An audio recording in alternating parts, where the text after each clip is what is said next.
ഓഫീസിൽ മദ്യം നൽകുകയും അടിച്ചുപൂസായാൽ ലീവ് നൽകാനും തയ്യാറായ ഒരു സ്ഥാപനത്തിൽ ജോലി കിട്ടിയാൽ എങ്ങനെയിരിക്കും?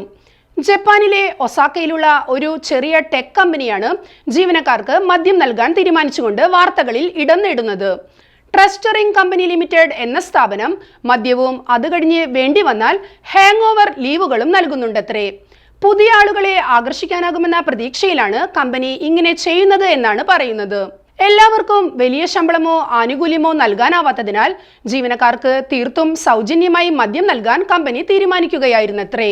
ജീവനക്കാർക്കിടയിൽ സൗഹൃദാന്തരീക്ഷം വളർത്താൻ കൂടിയാണ് ഇത് ചെയ്യുന്നതെന്നാണ് കമ്പനി പറയുന്നത്. ഇനി അഥവാ മദ്യപിച്ച് ജോലി ചെയ്യാൻ പറ്റാത്ത അവസ്ഥയായാൽ ജീവനക്കാർക്കായി 2-3 മണിക്കൂർ ഹാങ് ഓവർ ലീവും കമ്പനി അനുവദിക്കുമത്രേ. സംഗതി അടിപൊളിയാണെങ്കിലും മദ്യപാനം ആരോഗ്യത്തിന് ഹാനികരമാണെന്ന് കമ്പനി ഇടയ്ക്കിടെ ജോലിക്കാരെ ഓർമ്മിപ്പിക്കുകയും ചെയ്യും.